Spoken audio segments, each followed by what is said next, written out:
Welcome, brave listeners. Tonight, I invite you to step into the darkness, to let the unknown whisper in your ear. These are not just stories. They are echoes of something deeper, something that lingers just beyond the veil of reality. Keep the lights low, the volume high, and whatever you do, don't look behind you. Now let's begin. We found the house on a quiet street, nestled between two towering oak trees. It had a wraparound porch, old-fashioned window shutters, and the kind of charm you'd see in a painting. Emily fell in love with it instantly. I, on the other hand, hesitated. Something about it felt off. It wasn't just the creaky wooden floors or the drafty windows. It was the way the attic hatch and the hallway ceiling seemed slightly ajar when we first toured the place. The way the air inside smelled faintly of something I couldn't name. Something old, something forgotten. But the price was too good to pass up. "It's a fresh start," Emily had said, squeezing my hand. "This is where we build our life." So we signed the lease. The first few days were filled with the usual chaos of moving in, unpacking boxes, arranging furniture, making the place our own.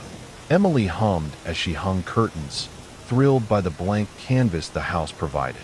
I tried to ignore the way the floorboards groaned beneath my every step, as if the house were adjusting to us. To celebrate our new beginning, we invited my parents over for dinner. Emily set the table with her favorite ceramic plates, lit a few candles, and even picked up a helium balloon from the store, a single silver one, tied to the back of a chair. The night started off perfect. My parents loved the house, showering Emily with compliments about her decorating. We ate, drank, laughed, and then, sometime after dessert, the balloon moved. At first, it was subtle, a slight sway, like it had caught a draft. But then it began to drift, slowly and deliberately, across the room. The ribbon trailed along the floor as it floated past us, stopping just behind Emily's chair. The conversation died. "Did someone open a window?" my mom asked, looking around. Emily frowned. "No, they're all closed." I got up and walked toward the balloon, expecting to find an air vent nearby, something that could explain it. But the vents were all on the floor, and none were pushing air upward. The balloon just hovered there, motionless now, as if waiting. A chill ran through me, but I forced a laugh. "Guess we have a haunted balloon," I joked, trying to shake the unease creeping up my spine. Emily chuckled and grabbed the ribbon, tying it back to the chair. My parents shrugged it off. The conversation picked up again, though the mood never fully recovered. That night, as we cleaned up, Emily paused near the hallway, looking up at the ceiling. "Did you hear that?" she asked. I listened. The house was silent. "No," I said. She hesitated, then shook her head. "Never mind." We went to bed, leaving the balloon tied to the chair in the dining room. By morning, it was gone. The next morning, I found the balloon in the hallway. It floated about waist high, bobbing slightly, as if someone had just given it a push. I frowned. I was sure we had left it tied to the dining room chair. Had Emily untied it? Maybe it had slipped free on its own. "Your balloon's on the move again," I called out as I walked into the kitchen. Emily looked up from her coffee, amused. "It's just helium doing its thing." I wasn't so sure. Throughout the day, I kept an eye on it. The air in the house was still.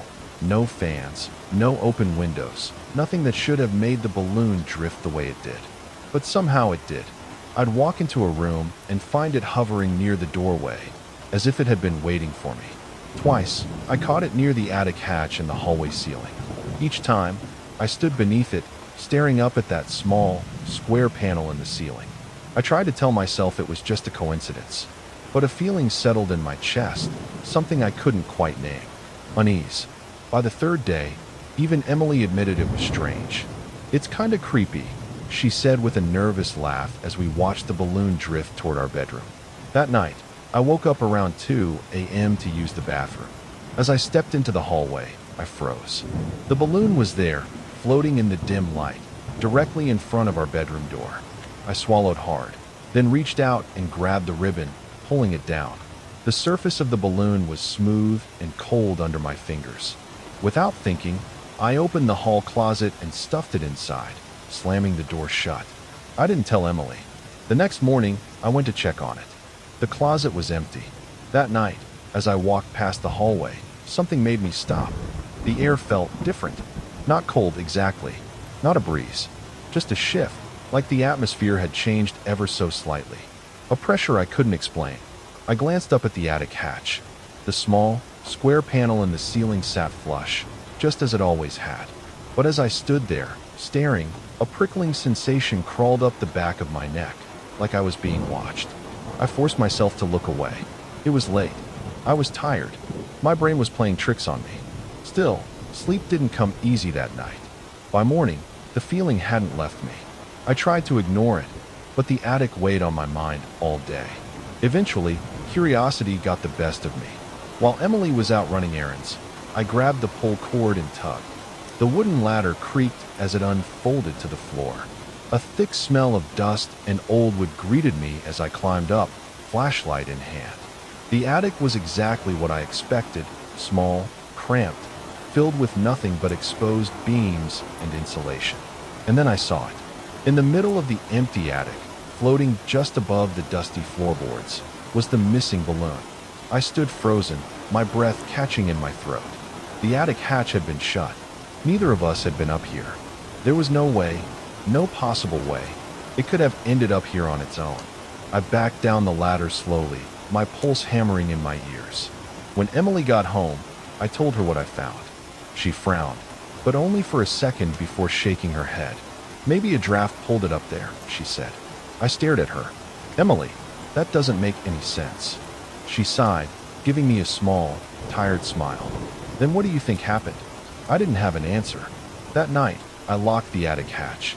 The first time I heard it, I thought I was dreaming. A faint creaking, slow and deliberate, directly above us. I turned over in bed, blinking at the darkness, trying to convince myself it was nothing. But then it came again, one step, then another, a measured pace moving across the attic floor. I held my breath. It wasn't the random popping of wood shifting with the temperature. It was footsteps. I reached over and shook Emily's shoulder. "Em, wake up." She groaned, half asleep. "What?" "Listen," I whispered. We both lay still, waiting. Silence. I strained my ears, my heartbeat thudding in my chest. Nothing. No creaks, no movement. Just the deep, heavy quiet of the house at night. Emily sighed, turning onto her side. "It's just the house settling, babe. Go back to sleep." I wanted to believe her, but something in my gut told me otherwise. The next morning, I couldn't shake the feeling that I needed to check the attic again.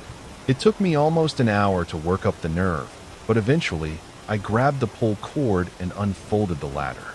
The air was stale, thick with dust, and I swallowed against the dryness in my throat as I climbed up. I shined my flashlight around, half expecting to see the balloon floating there like before. But it wasn't floating. It was tied. The silver ribbon had been wrapped tightly around a rusty wire jutting out from one of the ceiling beams. The knot was intricate, too intricate, deliberate, precise. I stood frozen, staring. No draft could have done this. No accident could have tied a knot like that. My hands were clammy as I reached up, fingers fumbling to untie it. The ribbon was wound so tightly that I had to tug hard to loosen it. As it came free, the balloon bobbed up slightly, as if something had been holding it down. I grabbed it and climbed down the ladder in a rush, my pulse hammering in my ears. I told myself I was overreacting, that I was letting my imagination get the best of me. But deep down, I knew something was wrong. I didn't tell Emily about the knot. She already thought I was overthinking things, and I didn't want to argue. But something inside me had shifted, some deep, primal instinct warning me that whatever was happening wasn't just in my head. That afternoon, I went to the hardware store and bought a heavy-duty latch for the attic hatch. I didn't care how ridiculous it seemed. I just wanted that door shut. When I got home, I grabbed my drill and installed the latch myself, making sure it was secure. As I tested it, an uneasy thought crept into my mind. If something had been up there, would this lock keep it in? Or was I trapping it with us? That night, I couldn't sleep. I kept my eyes on the glowing red numbers of the alarm clock, watching them tick forward, minute by minute. 2:57 a.m., 2:58, 2:59. And then, just as the clock hit 3 a.m., the sound returned. Louder this time. Slow, deliberate steps, heavy against the attic floor. Pacing, moving toward the hatch. I turned my head slightly and saw that Emily was awake too. She wasn't just awake, she was frozen, gripping the sheets, her breath shallow. Then, in the quiet, she whispered, "It's coming from the attic." I swallowed hard. My pulse thundered in my ears as I forced myself to sit up. The footsteps stopped. For a moment, there was nothing but silence, a silence so thick it felt unnatural. The air in the room felt heavy, like it was pressing down on us. And then, the door handle rattled. The bedroom door, not the attic hatch. Emily sucked in a sharp breath, her fingers digging into my arm.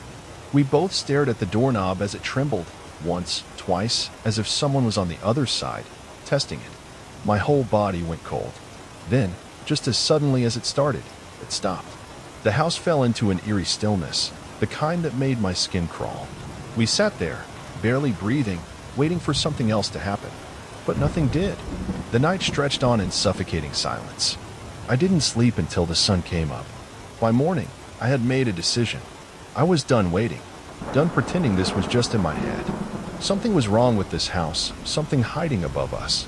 Emily left early for work, still shaken from the night before, but refusing to acknowledge what we both knew deep down. "It's just stress," she had said, kissing my cheek. "We haven't been sleeping well." I didn't argue. I just waited for her car to disappear down the street. Then, I grabbed my crowbar. The attic hatch creaked as I forced it open. The heavy-duty latch I'd installed only a day before had been unlocked. I knew I had locked it. I had checked it twice before bed. The air inside was stale, thick with dust and something else, something faint, almost metallic. I climbed up slowly, flashlight in one hand, crowbar in the other. At first, it looked like any other attic. Exposed wooden beams, insulation, a few scattered cobwebs. No furniture, no boxes, nothing that suggested anyone had been up here in years. But in the far corner, just beneath the low slant of the roof, something caught my eye. A stack of old newspapers. I moved closer, crouching down.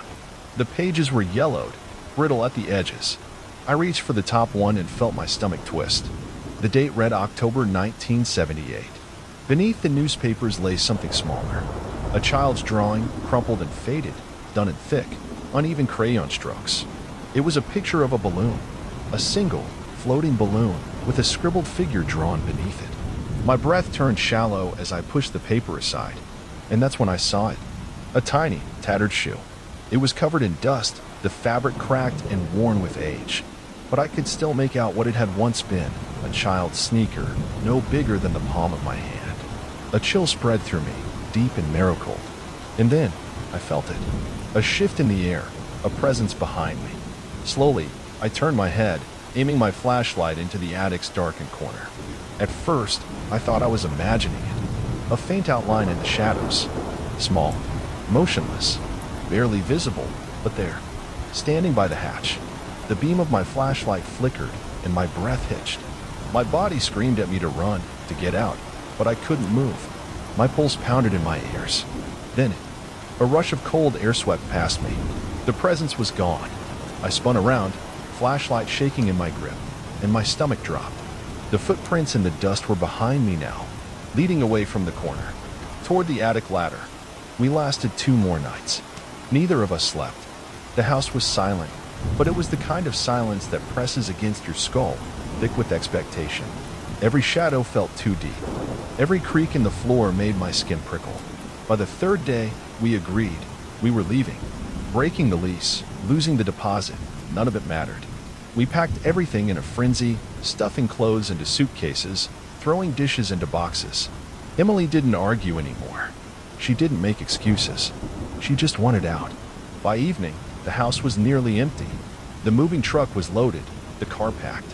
Emily stood outside, rubbing her arms as if the summer air had turned cold. "Hurry," she muttered. "Let's just go." I almost listened. Almost. But something tugged at me. One last thread of sick curiosity. I had to check the attic. One final time. I stepped back inside, the house hollow and still around me. My footsteps echoed against the bare wooden floors as I made my way to the hallway. The attic hatch loomed above, the pull cord swaying ever so slightly. I reached up. The latch was undone. I hadn't touched it since breaking in with the crowbar. And yet, The lock I'd installed, the one that had taken me nearly an hour to drill into place, was unfastened, hanging loose. I swallowed hard. With a deep breath, I pulled the hatch open. The ladder creaked as it extended to the floor. I climbed. The air was thick, stale, wrapping around me like unseen hands. My flashlight beam cut through the darkness, and that's when I saw it. The balloon, floating in the center of the attic, perfectly still, waiting. I stared at it, my pulse thudding in my throat. I didn't move closer. I didn't need to. Then, a whisper, soft, just behind me. Don't go. I felt the breath against my ear, cold and unnatural. My body locked up, muscles seizing with primal terror. I turned. No one was there. The attic stretched out in quiet stillness, but I could feel something watching. Close. Too close. I bolted. I scrambled down the ladder so fast I nearly lost my footing, yanking the attic hatch shut with a shuddering gasp. My hands fumbled, locking it, securing it, making sure it stayed closed. Then I ran outside, slamming the front door behind me.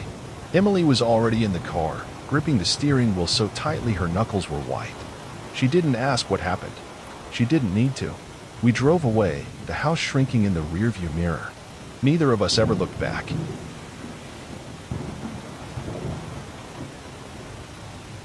I never expected to be standing in front of Ethan's house, holding a set of keys no one else wanted. My cousin and I were never close. Christmas gatherings, a handful of childhood memories, and the occasional social media update were about the extent of our relationship. When I got the call about his sudden passing, I felt the same distant sorrow anyone might feel for a relative they hadn't spoken to in years. But when my aunt asked if I could help clear out his house, I hesitated. Not because I was busy or unwilling, but because of how she asked. Her voice carried a kind of relief, as if she were grateful it wasn't her stepping inside that house. "It's just, no one else wants to do it," she had said, almost apologetically. "Your uncle's too shaken up. And I just can't." She didn't elaborate, and I didn't press. I told myself it was the grief talking. Someone had to handle Ethan's belongings, and if I didn't do it, some stranger would. It was just a house. A simple, single-story home with a neglected front yard, sitting in a quiet neighborhood on the outskirts of town. Nothing remarkable about it at all. And yet, standing in front of it, something about the place felt heavy. The air was thick and still, as if the house itself was holding its breath. The untrimmed bushes pressed against the windows like eavesdroppers, and the front door paint had started to crack, curling at the edges like dried skin. The house wasn't old, but it looked tired. I shook off the feeling and unlocked the door. The moment it creaked open, the smell of dust and stale air poured out. It wasn't unpleasant, just stagnant, as if the house had been holding on to every scent it had ever absorbed and never let them go. I stepped inside and closed the door behind me. The dim afternoon light filtered through half-closed blinds, casting long shadows across the floor. The place was quiet, too quiet. Even empty houses have their sounds. The distant hum of a refrigerator, the creak of settling wood, the outside world bleeding in through the walls. But here, there was nothing. I told myself it was just the weight of the situation. Clearing out the home of someone who had died suddenly. It wasn't an easy task. The mind plays tricks when surrounded by loss. I took a deep breath and moved forward. Ethan's bedroom was exactly as I expected. Messy but not filthy, lived in but not particularly personal. A bed against the far wall, a desk cluttered with unopened mail and loose cables, a half-full laundry basket near the closet. A life frozen mid-motion, waiting for its owner to return. The moment I stepped inside, I smelled it. Cologne. Not just any cologne, his cologne. The same scent Ethan used to wear when we were younger, the kind that lingered in the air after he left a room. It was sharp, woodsy, with a faint sweetness underneath. It had been years since I'd smelled it, but there was no mistaking it. I stopped in my tracks. The scent wasn't just there, it was strong, as if someone had sprayed it moments ago. I turned, expecting to see a bottle on the dresser, maybe tipped over, its contents soaking into the wood. Nothing. I checked the nightstand, the bathroom, the closet. No cologne bottles, no scented candles, no air fresheners, just dust and old clothes. By the time I returned to the center of the room, the smell was gone. I exhaled. My mind was playing tricks on me. Sense had a way of sticking to memory, and grief had a way of stirring them up. That was all. I got back to work. I sorted through the desk drawers, piling up papers and tossing out junk. I was halfway through stacking Ethan's books into a donation box when the scent returned. Stronger this time. I turned sharply, heart pounding. It felt closer, as if someone had walked right past me, leaving a trail of fragrance in their wake. I stood still, listening. The house was silent, but I wasn't alone. The scent faded, drifting away like a whisper, leaving nothing but stale air behind. This wasn't my imagination. This was deliberate. I tried to push the cologne incident out of my mind. The mind plays tricks. That was my mantra for the day. The sooner I finished packing, the sooner I could leave. I worked steadily, moving from room to room, boxing up Ethan's belongings. The living room was filled with the usual: old DVDs, mismatched furniture, a coffee table covered in water rings. The kitchen was worse: expired food in the fridge, dishes still in the sink, the eerie sense that someone had left in a hurry, intending to come back. By the time I got to the spare room, the sun had started to dip. The light outside was a soft orange, casting long shadows across the floor. That's when I heard it. A knock. Soft. Faint. Coming from the backyard door. I froze, listening. Another knock. Then silence. I walked to the back door and peeked through the curtain. The yard was still. The overgrown grass swayed gently in the evening breeze, and the fence stood undisturbed. No one was there. I exhaled and rubbed the back of my neck. Maybe a tree branch? A bird? I told myself it was nothing and got back to work. That night, the knocks returned. Louder this time. Bang, bang, bang. I bolted upright from the couch. My heart pounded against my ribs. Then came the rattling. The backyard doorknob twisted violently, shaking as if someone were trying to force their way inside.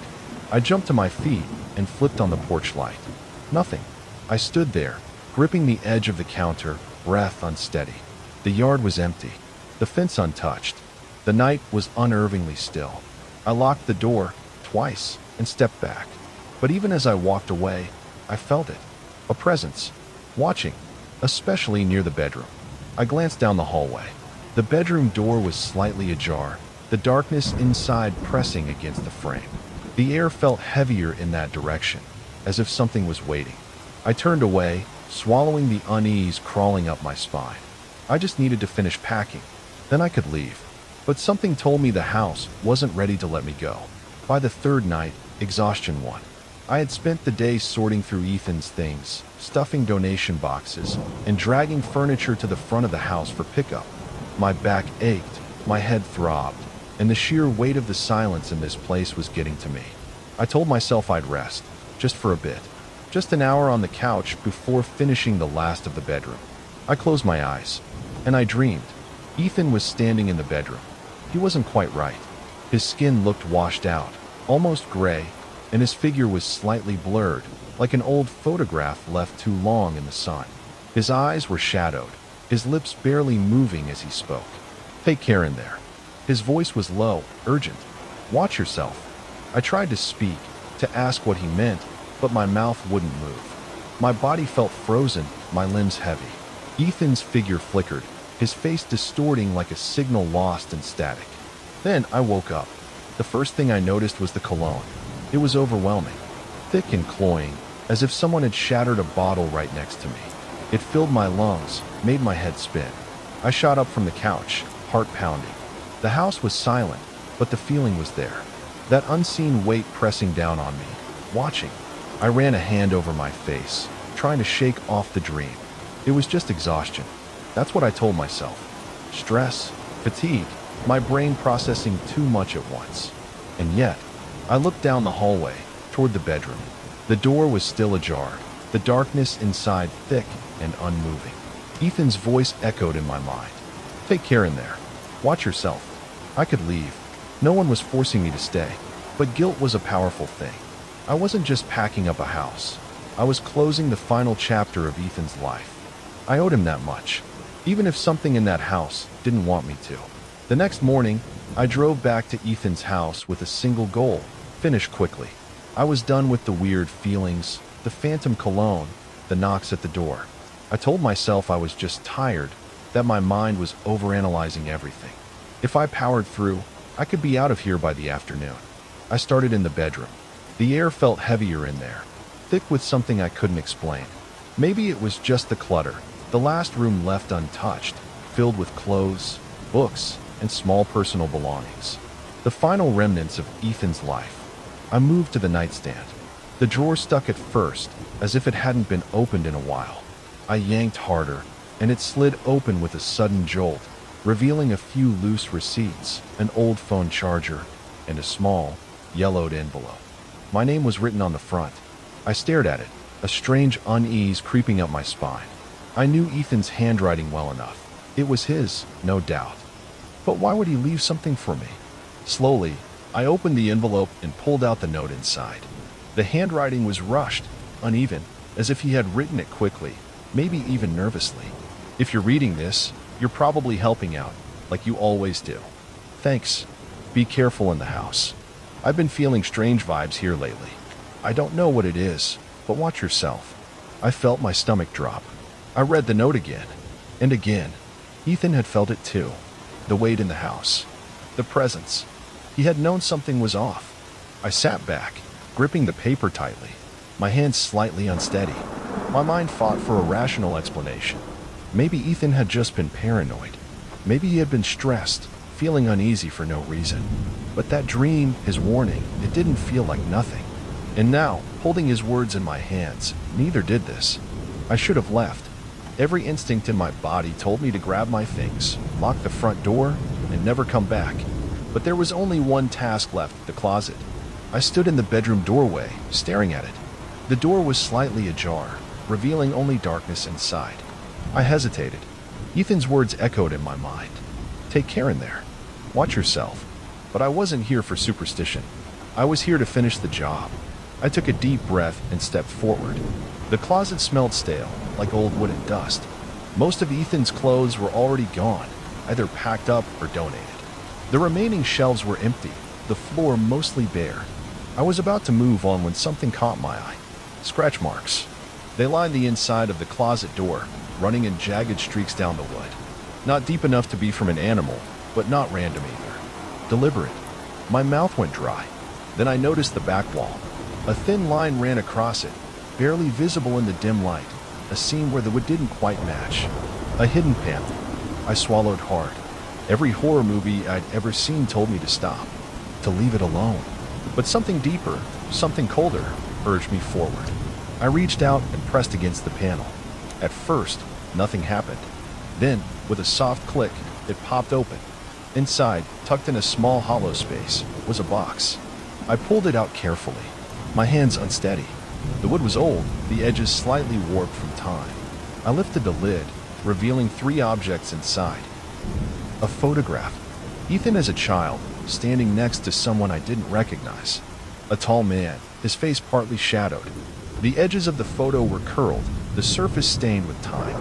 A piece of fabric, tattered, stiff with age, and faintly damp, carrying the sharp, musty scent of mildew.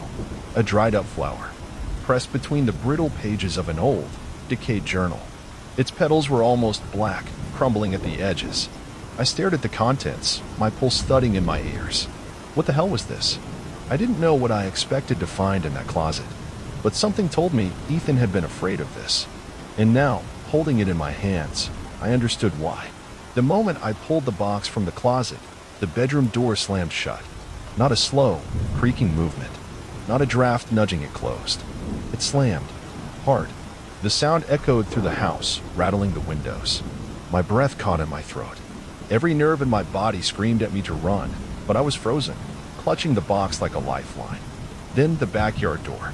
It started shaking, violently. The doorknob twisted, yanked back and forth as if someone or something was trying to get in. Bang, bang, bang. I stumbled back, my heart hammering. The scent of cologne filled the air, thick and suffocating, clinging to my skin like smoke. It was everywhere, pressing into my lungs, making it hard to breathe. And then the closet. A slow, creaking sound. The door, which had been wide open just moments ago, was moving. Closing? No. Opening. I turned my head slowly, dreading what I might see. The door eased open inch by inch, revealing nothing but darkness inside. Empty. Yet somehow, I knew. Something was there. Watching. A pressure built behind me, thick, heavy, almost tangible, like the air had gained weight. It wasn't just a feeling. I could sense it, standing right behind me. I didn't think. I ran. I bolted from the room, gripping the box tightly, heart pounding in my ears. As I passed through the hallway, I felt it. The walls seemed closer, the air heavier, the house alive. I reached the front door, grabbed my keys, and wrenched it open. I didn't look back. I didn't want to see whatever was behind me. I jumped into my car, started the engine with shaking hands, and peeled out of the driveway. I drove, and I didn't stop. Not until the house was miles behind me, swallowed by the night. I never went back. Not for the rest of Ethan's things. Not to lock the doors. Not to explain why I had abandoned the job halfway through. I didn't care. The house sat there, untouched for months. Eventually, my family put it up for sale, but the few buyers who showed interest never followed through. They all said the same thing: something feels off. Some claimed the air inside was too heavy. Others said they felt watched. One woman lasted less than 5 minutes before walking out without a word. I never told them what happened. Never told them about the knocks, the letter, the thing in the closet. I burned Ethan's note in the kitchen sink one night, watching the flames curl around the edges of the paper, turning his words to ash. I refused to talk about that house again, and for a while, it worked. Until one night. Weeks later, I was in my apartment, finishing a late dinner, when I caught a scent in the air. Cologne. Not mine. Not from the hallway. Ethan's. It was faint, but unmistakable. The same scent that had chased me through that house. I froze. The room suddenly felt smaller, the air pressing in. I turned slowly, heart thudding against my ribs. There was nothing there. No knocks at the door. No flickering lights. Just silence. But the cologne lingered. Closer. I didn't sleep that night. And I never stopped wondering. Did I leave the house? Or did something follow me home?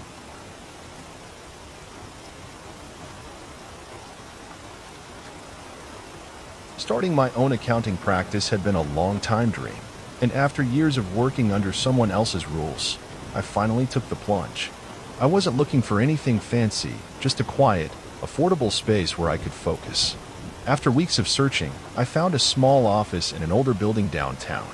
The rent was low, the location decent, and it had just enough space for a desk, a filing cabinet, and a couple of chairs for the occasional client. It wasn't glamorous, but it suited my needs. The building itself had history. Before I moved in, the unit had housed a variety of businesses, an old law firm, a private investigator's office, even a tax consultant at one point. The landlord assured me it was well maintained, though I could tell the place had seen better days. The walls carried faint impressions of old picture frames, the wooden floor creaked under certain spots, and the air held a faint, musty scent no amount of open windows seemed to clear. But none of that bothered me. I had my own space, my own business. There was just one thing that stood out in the otherwise plain office, a tall, antique wooden closet in the far corner. It was built into the wall, with a heavy frame and a tarnished brass lock that looked like it hadn't been touched in years.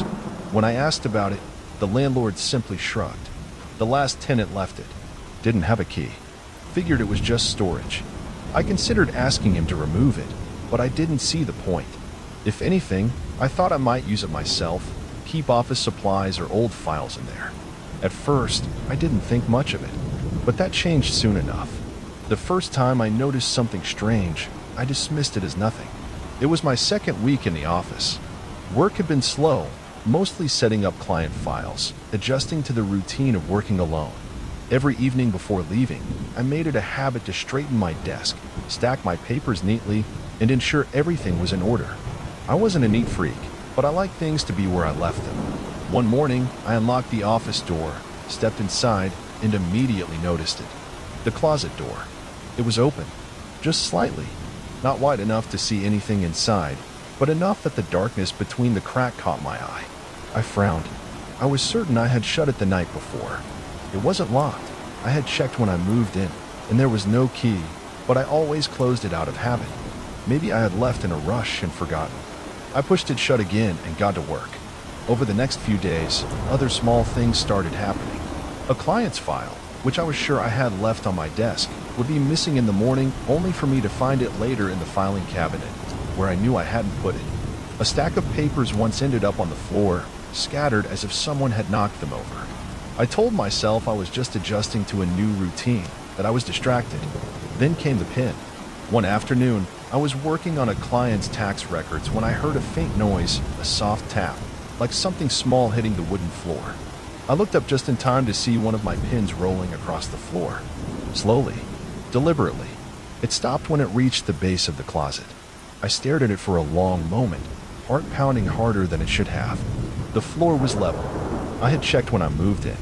There was no draft, no open window. I swallowed, stood up, and retrieved the pin. My fingers brushed against the cool wood of the closet door as I picked it up, and for the first time, I felt something unexpected, a faint vibration. I pulled my hand back and stared at the door. It was nothing. Had to be. Shaking my head, I tossed the pin back on my desk and forced myself to focus on my work. I was tired, stressed. That was all. It was a Thursday night, later than I usually stayed. Most of my clients were individuals or small businesses, and tax season was still a few months away, but I wanted to get ahead on some reports. The office was silent except for the rhythmic scratching of my pen against paper and the occasional shuffle of documents. Then I heard it, a soft creak. I stopped writing. The sound had come from across the room. Slowly, I lifted my head. The closet door was moving. Not a sudden swing, not a gust of air pushing it ajar. It was deliberate, painfully slow, the hinges groaning as it opened inch by inch. I felt a prickle crawl up the back of my neck. The office was still. The air was thick with silence. There were no windows open, no vents strong enough to move something that heavy. My breath came a little quicker as I stared, waiting, almost expecting something, someone, to step out from the darkness inside. But nothing did. I stood up. My legs felt stiff, as if some part of me didn't want to move. With a dry swallow, I crossed the room and pressed my palm against the closet door, feeling the weight of it under my hand. It wasn't light. It took a bit of force to push it fully closed again. I grabbed the small latch and twisted it, locking the door shut. Then I stood there for a moment, listening. Nothing. I exhaled, shaking my head at myself. I was tired. That had to be it. Maybe the latch was loose, or the wood had swollen from humidity. That would explain it. Feeling ridiculous, I packed up my things, shut off the office light, and locked up for the night. But when I returned the next morning, something was wrong. The moment I stepped inside, I knew it. The closet door was open, not just slightly ajar this time, wide open, as if someone had thrown it open and left it that way. A cold, heavy feeling settled in my chest. I had locked it. I was absolutely sure of that. And yet, here it was, gaping. I took a step closer, peering inside. The closet was empty, nothing but darkness and the faint scent of old wood. Slowly, I reached out and closed the door again. This time, I didn't lock it. Somehow, I had the feeling it wouldn't matter. By the end of the week, my frustration had overtaken my unease. I wasn't superstitious, and I refused to believe in anything irrational. There had to be an explanation. So, I decided to prove it. I bought a small security camera, nothing fancy, just a basic motion-activated model, and set it up on my desk, aimed directly at the closet. Before leaving that evening, I did everything carefully. I shut the door firmly. I latched it, testing it twice to make sure it was secure. I even marked a tiny pencil line along the edge to see if the door moved at all overnight. Then, I locked the office and went home. The next morning, I arrived early, feeling a mix of anticipation and irritation. The first thing I noticed as I unlocked the door was that familiar, awful sight. The closet door was open, wide open. A cold wave rolled through me. I walked straight to my desk, grabbed my laptop, and pulled up the footage. My hands felt unsteady as I clicked through the timeline. The camera had recorded all night, capturing every second in crisp, clear detail. And yet, the closet never moved. I stared at the screen, scrubbing through the video again, frame by frame. The door remained shut the entire time. No flicker of movement, no sign of it creaking open. But in reality, it was open. I turned to look at the closet, its heavy wooden frame looming in the corner. My pencil mark was undisturbed. The latch was still in place, as if the door had never moved at all. My stomach twisted. I spent the next hour testing everything. I checked the hinges, solid. The floor, completely level. I tugged at the latch, rattled the frame, even tried to recreate any possible shifting in the wood. Nothing explained it. This wasn't a trick of the house settling. This wasn't me being absent-minded. Something was wrong. That night, I decided to stay late. I needed to see it happen with my own eyes. Midnight. The office was silent except for the occasional hum of the building settling. I sat at my desk, facing the closet, the security camera recording beside me. A cup of coffee sat untouched, its warmth fading. I had turned off the overhead lights, leaving only the glow of my desk lamp. The shadows stretched long and deep, making the corners of the room seem darker than they should have been. I waited. The air changed first. One moment, the room was the same slightly stale warmth it always was at night. The next, a chill seeped in, subtle but undeniable. I rubbed my arms, suddenly aware of the way my skin prickled, as if charged with static. Then came the sound. Faint, barely audible at first. A soft, scratching noise. My pulse thumped in my ears as I leaned forward, straining to listen. It was coming from inside the closet. Not the shuffle of something small like a mouse, but slow, deliberate scratches, as if something or someone was lightly dragging their fingernails against the wood from the inside. A sharp chill ran down my spine. The door creaked. Just an inch. The latch hadn't moved. No air had shifted. And yet, right in front of me, the closet door was opening on its own. I forced myself to stay still, to watch. My breath was shallow, my heartbeat heavy in my chest. Then, a stack of papers on my desk slid. Not a breeze, not a shift in the table. They moved as if someone had pushed them hard. They scattered onto the floor in a messy pile. That was it. I jumped up, knocking my chair back, and lunged forward. My fingers gripped the edge of the closet door, and with one swift motion, I yanked it fully open. Nothing. The closet was empty. No shelves, no forgotten storage, just an unremarkable, dark space. The smell of old wood filled my nose, and for a split second, I wondered if I had finally lost my mind. But then I noticed something. The scratching had stopped. The air was warm again. Whatever had been there, it was gone. At least for now. Morning brought no relief. I arrived at the office feeling restless, the events of the night before replaying in my mind. I told myself I had imagined it, that exhaustion was making me see things. But deep down, I knew better. Still, I tried to go about my routine. I sat at my desk, booted up my laptop, and reached for a file I had been working on. It wasn't there. I frowned, shuffling through the other folders. Maybe I had misplaced it. But as I went through the stacks one by one, my unease deepened. One file was missing. It wasn't a client file of mine. It was an old case file I had come across when I moved in, left behind by the law firm that had occupied this office years ago. I hadn't paid it much attention, just tucked it into the back of my cabinet, intending to return it to the landlord. Now it was gone. A sinking feeling twisted in my gut. I turned toward the closet. It was shut, tightly. I hesitated, then walked over, gripping the handle. The wood was cool beneath my fingers as I pulled it open. The closet was empty. At least, that's what I thought. Something caught my eye in the back corner. A small, dusty object, half buried in the crevice where the floor met the wall. I crouched down and reached for it, my fingers brushing against brittle, cracked leather. A journal. I pulled it out, shaking off the dust, and flipped it open. The pages were yellowed, the ink smudged in places, but the handwriting was frantic, scrawled as if written in a hurry. I scanned the first few lines. The closet won't stay shut. My breath hitched. I turned the page. I hear whispers. Something is looking for something. A chill crawled over my skin. I flipped to another entry, the handwriting even messier. I think the last guy left something behind. I need to find it before IT does. I swallowed hard. The final entry was written in heavy, dark strokes, as if the pen had been pressed too hard into the paper. It took my records. I'm leaving. I suggest you do the same.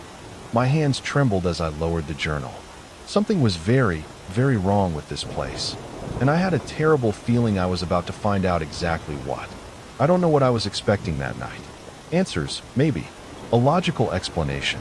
Something that would prove I wasn't losing my mind.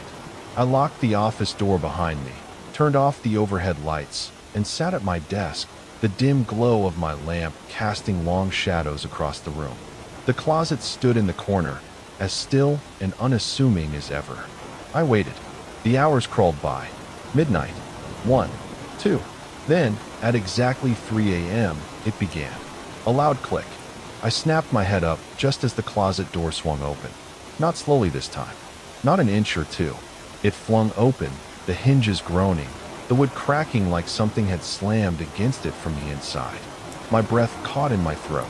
Inside, the darkness was wrong. Not just the absence of light. It was thicker, heavier, like ink spilled into water. The space should have been empty, but the longer I stared, the more I knew, that something was in there, watching me. Then the room exploded into chaos. Papers flew from my shelves, flinging themselves into the air like an unseen force had swept through the office. My desk shook violently. My coffee cup toppled, spilling cold liquid across my notes. A whispering sound filled the room. Not one voice. Many. Layered, overlapping, too faint to understand, but too numerous to ignore. The air turned bitterly cold. The scent of dust and old ink filled my nose, thick and suffocating. And then, something moved inside the closet. The darkness shifted. A shape pressed forward, stretching toward the threshold like a figure struggling to emerge. That was enough. I bolted. I didn't stop to grab my bag, my files, anything. I just ran. My feet barely touched the floor as I sprinted to the door, fumbling with the lock, yanking it open so hard it slammed against the wall. I stumbled into the hallway, my breath ragged, my heart slamming against my ribs. I didn't look back. I couldn't. I just kept running, and I never stepped foot in that office again. By morning, my fear felt almost ridiculous. Almost. I told myself I had overreacted. That exhaustion, stress, something, had made me imagine things. The whispers, the moving papers, the impossible darkness. It couldn't have been real.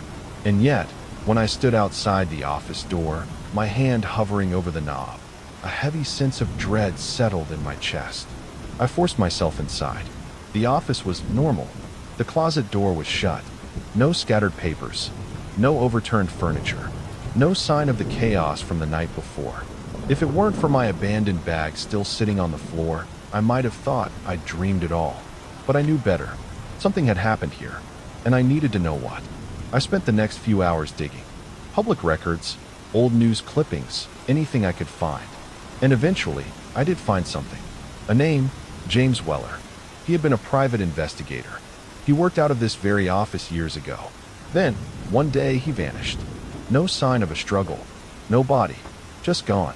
The last thing Weller had been working on. A case involving missing financial records. The same records that had disappeared from my desk. Some people suspected he had been silenced. That he got too close to something dangerous. But nothing was ever proven. His case went cold. His files were never recovered. And then I read one last thing. A former tenant, a lawyer who rented the office after Weller, had left abruptly. No explanation, no forwarding address.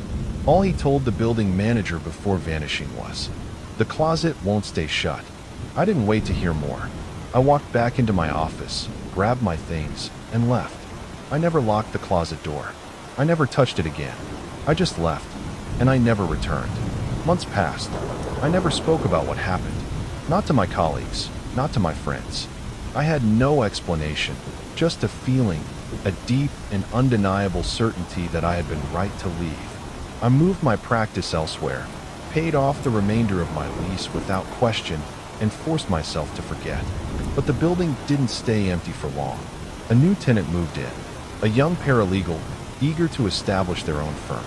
They signed the lease quickly, charmed by the office's affordability. It was just an old space, after all. Plain, unassuming. Except for one thing. On their first day, as they set down their box of supplies and surveyed the room, their eyes landed on the far corner. An old wooden closet, with a tarnished brass lock. The door was slightly ajar, and just before they reached out to close it, they swore they heard something. A faint rustling. A whisper. The cycle had begun again.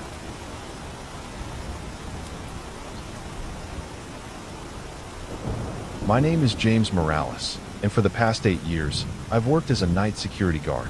It's not a glamorous job, but it pays the bills, and I don't mind the solitude. The residential complex I watch over is nothing special, just a quiet, middle-class neighborhood with a mix of older residents and young families. A place where nothing ever happens. My shift starts at 10 p.m. and runs until sunrise. By the time I clock in, most of the residents have gone to bed, leaving the streets empty and the air still. My duties are simple: walk the perimeter, check the cameras, and handle the occasional noise complaint or suspicious car loitering outside. The complex has a tall concrete wall surrounding it, with just one entrance gate that I control remotely from my booth. The parking lot is always the part that unsettles me the most. It's too dimly lit, and the security cameras are old. Their grainy footage barely worth reviewing. Shadows stretch long between the cars, and sometimes the wind makes it seem like something is moving just beyond my line of sight. But I've never seen anything worth worrying about. To pass the time, I keep my radio on low, the soft hum of late-night talk shows keeping me company. Some nights, I listen to static-filled frequencies, hoping to pick up distant voices, as if the world outside this quiet complex still existed. It's a lonely job, but I'm used to it. At least, I thought I was. That was before I started noticing him. It was a little after 3 a.m. when I first saw him. I was making my usual rounds, walking the perimeter of the parking lot, when something caught my eye, a figure standing near the far corner, where the overhead light flickered weakly. At first, I thought it was just a trick of the shadows. The lot had a way of playing with your eyes, especially at this hour. But as I moved closer, I saw him clearly. He was tall, wearing a hooded jacket that draped over his face, obscuring his features.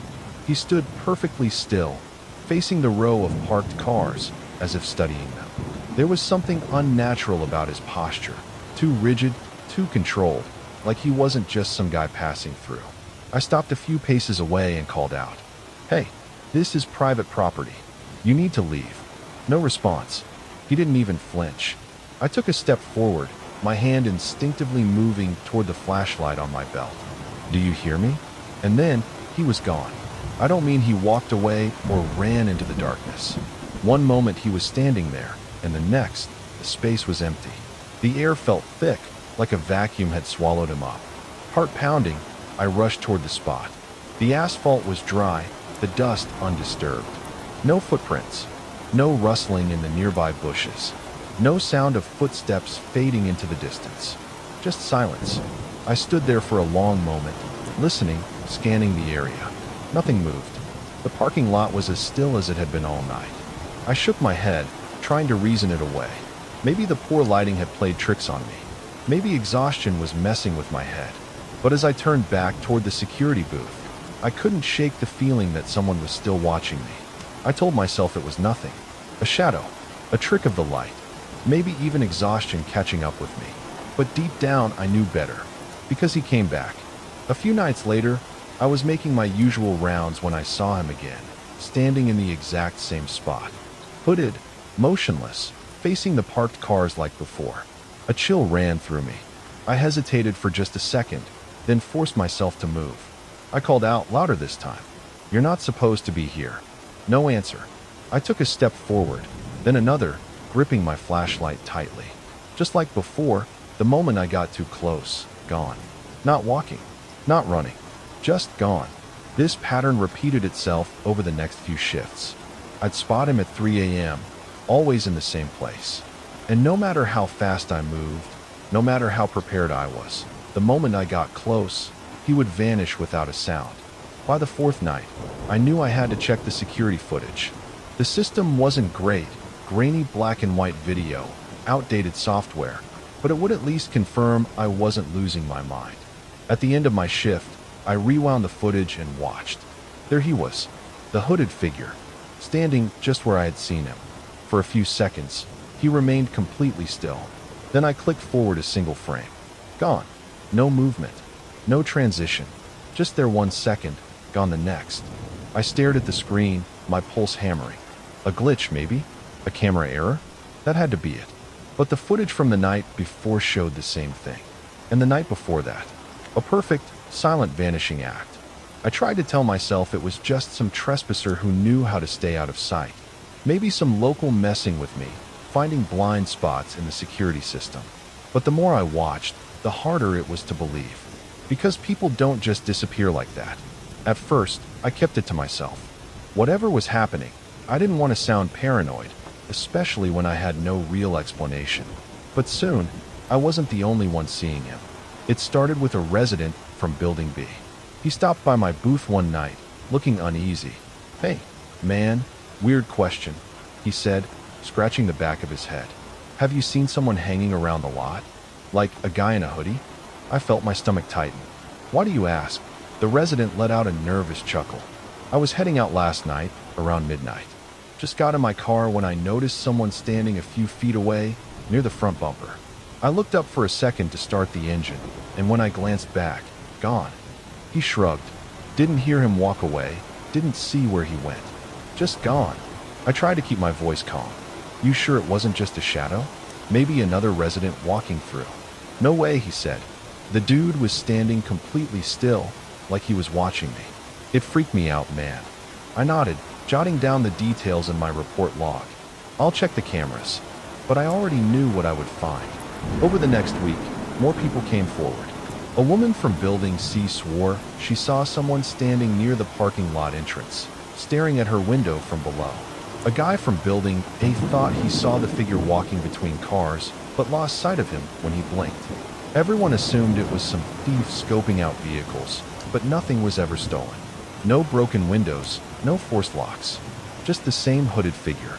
Appearing, disappearing, watching. After the reports from the residents, I started watching the cameras more closely. I didn't just review the footage after my shift. I began monitoring it in real time, hoping to catch something that would explain what was happening. That's when I noticed the pattern. The figure only appeared after midnight. Never earlier. Never anywhere else in the complex. Just the parking lot. But the strangest part? He didn't follow the rules of the real world. One night, it had rained heavily, leaving large puddles across the pavement. I watched the screen as the hooded figure appeared near one of them, standing right in the shallow water. But when I checked the area later, there were no footprints leading to or away from the spot. Another time, he stood near the entrance gate, just within view of the security camera. Normally, anything moving close to the gate would trigger the sensor, setting off a quiet alert in my booth. But the figure didn't trigger anything. It was as if the system didn't register him at all. The more I watched, the more unsettling the details became. I never saw his face. The hood was always pulled down just low enough to keep it hidden. The grainy footage made it even worse. Whenever I tried to zoom in, the shadows seemed to swallow his features completely, leaving nothing but a black void where a face should be. I told myself it was just bad lighting, just poor camera quality, just my mind trying to make sense of something that didn't make sense. But deep down, I knew better. This wasn't just some trespasser.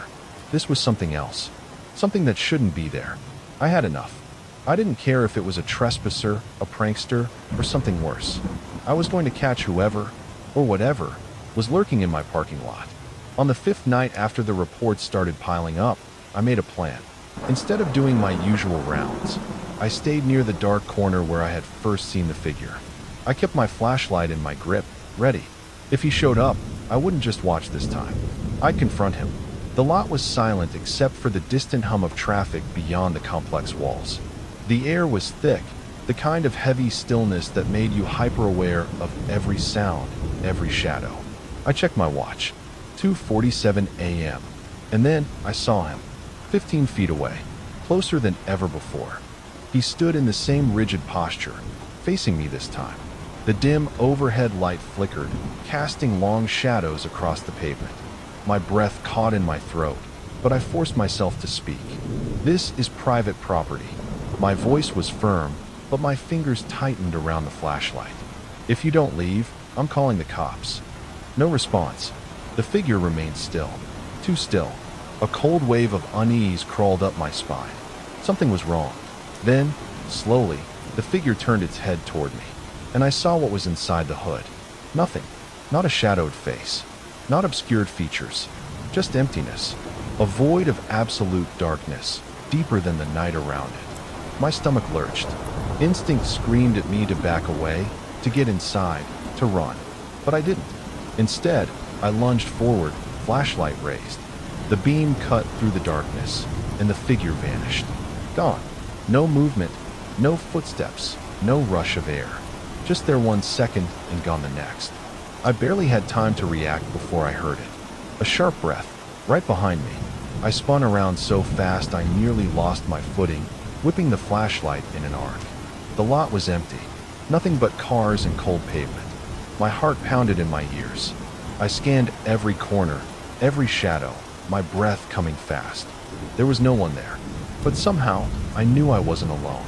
After that night, I couldn't just ignore it anymore. I had seen it, felt it. That thing wasn't human.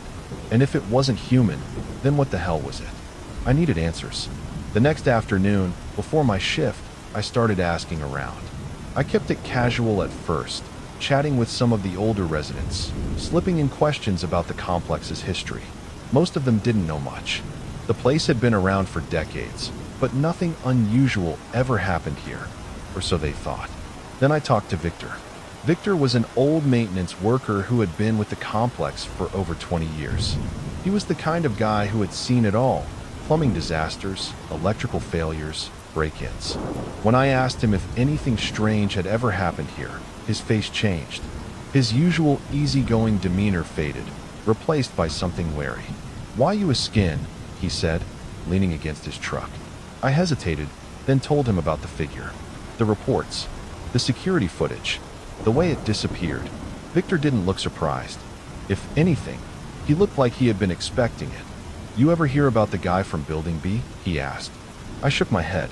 This was, 15, maybe 16 years ago? Young guy, lived alone, kept to himself. One night, he just vanished. Vanished, I repeated. Victor nodded, left his car right there in the lot. Keys in the ignition, driver's door open. Like he had been about to leave, but changed his mind. Or something made him stop. He exhaled slowly. Cops searched the whole area, checked the security cameras, but the footage glitched out around the time he disappeared. Nobody ever found a trace of him. A chill ran through me. What was the last known sighting of him? Victor gestured toward the parking lot. Somebody saw him standing over in that dark corner. Just standing there, staring at the cars. Same as what you're describing. My throat went dry. Whatever happened to him, Victor continued. It happened right there. I turned and looked toward the spot. And suddenly, I knew. The thing I had been seeing wasn't just some shadow. It was him.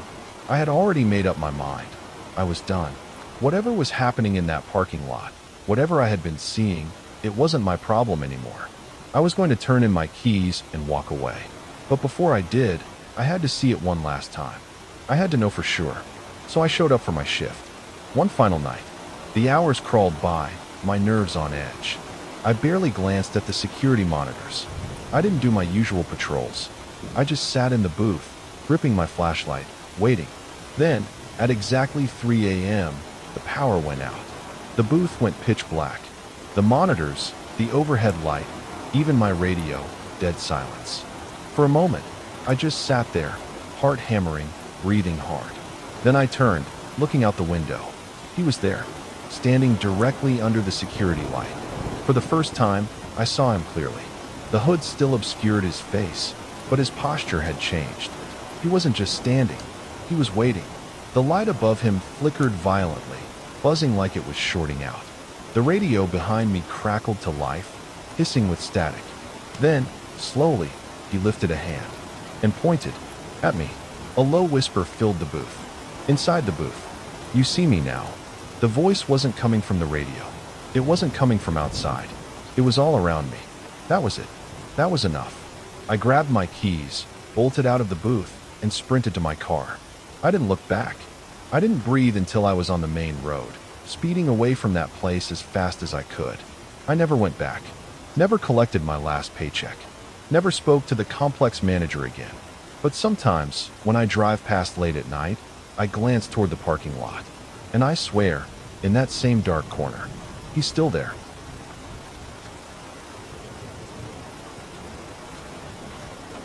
My name is Mark Ellis. 6 months ago, I finalized my divorce and left behind a life that had once felt secure. I needed a change, a fresh start, a place to clear my head. That's how I ended up here, standing on the sagging front porch of an old house at the end of a long gravel road, surrounded by nothing but trees and silence. The house had been on the market for months, the price dropping lower and lower until it almost felt like theft. A two-story farmhouse with a wide front porch, peeling white paint, and a rusted wind vane spinning lazily on the roof. It had charm, in a way, old but sturdy.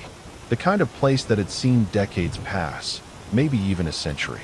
The real estate agent was honest, at least. The previous owner, an old man named Walter Grayson, had lived here alone for years before suddenly deciding to sell. He left in a hurry, she had admitted, flipping through paperwork. Didn't take much with him, just wanted to be done with the place. I didn't ask why. I should have. The first few days were uneventful. I spent my time unpacking, cleaning, and trying to settle in.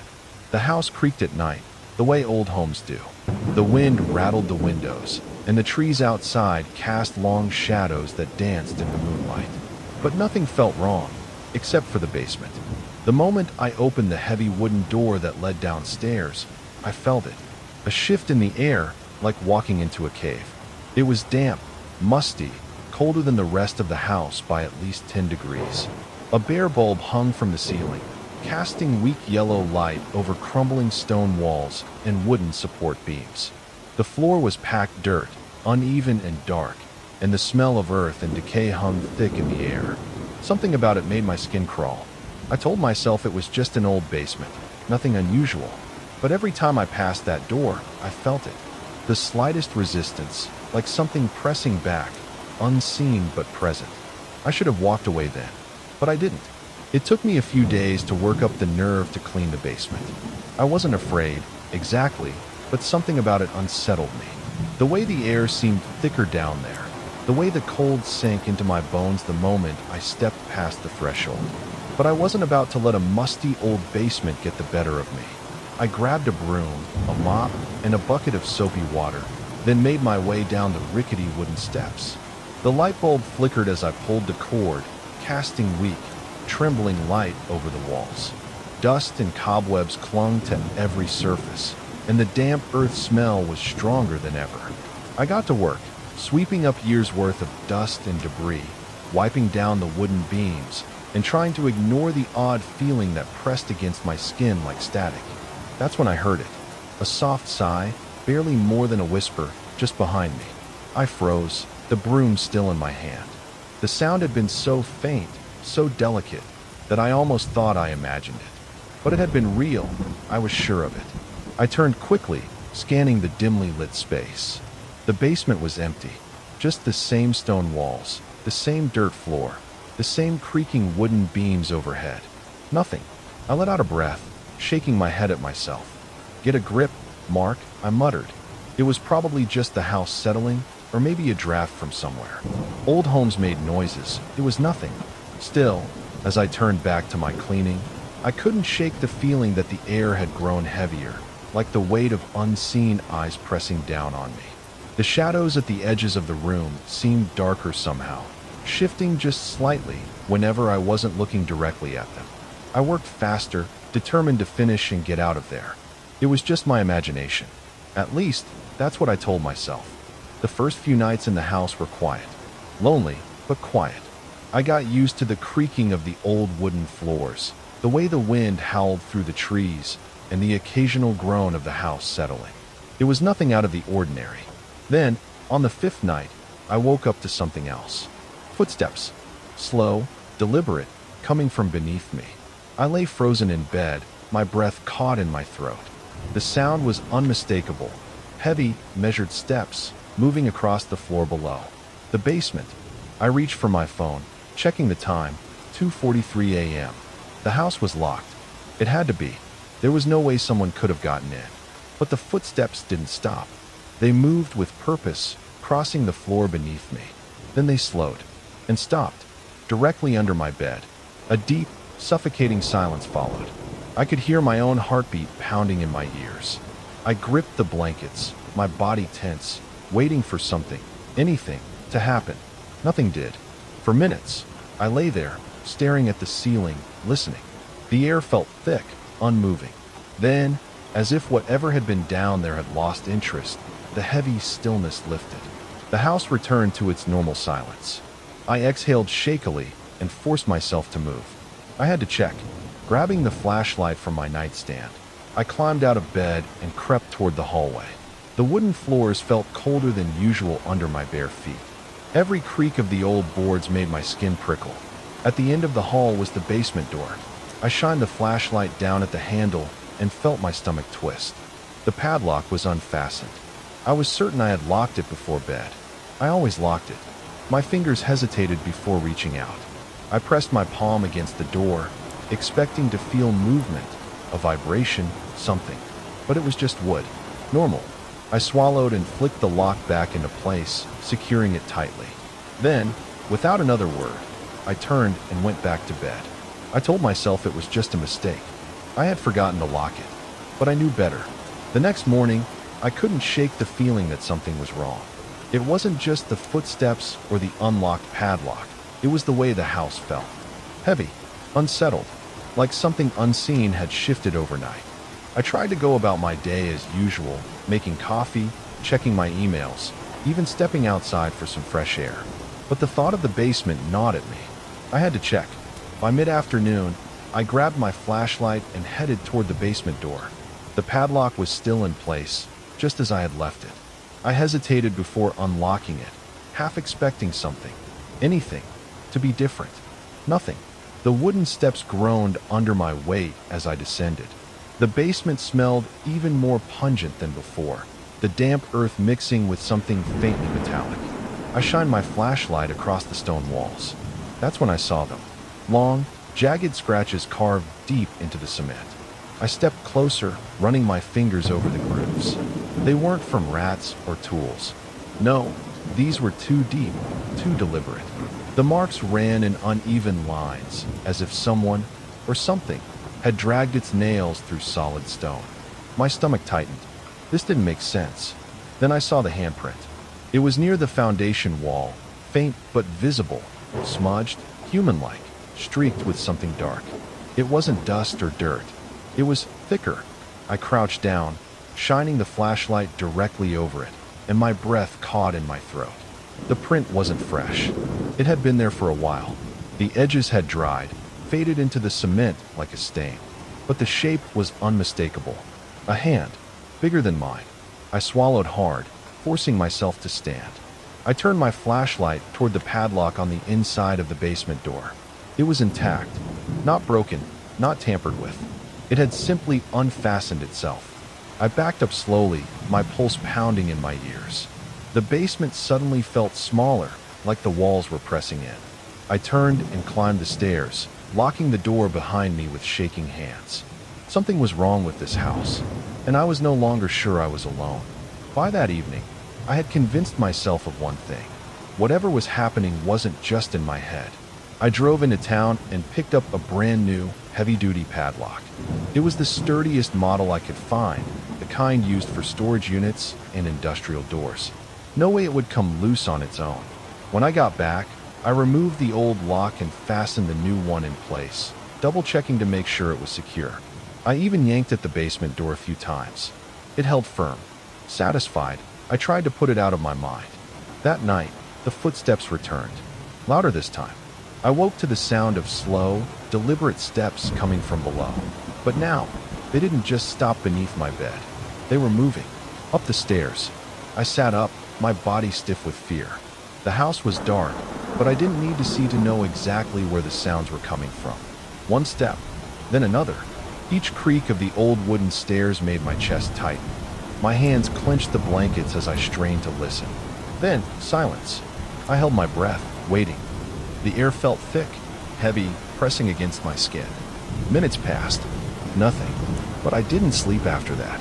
When morning finally came, I got out of bed and made my way to the basement door, my heart hammering. I didn't want to look. I already knew what I would find. The lock was undone. Not broken. Not forced. Just open.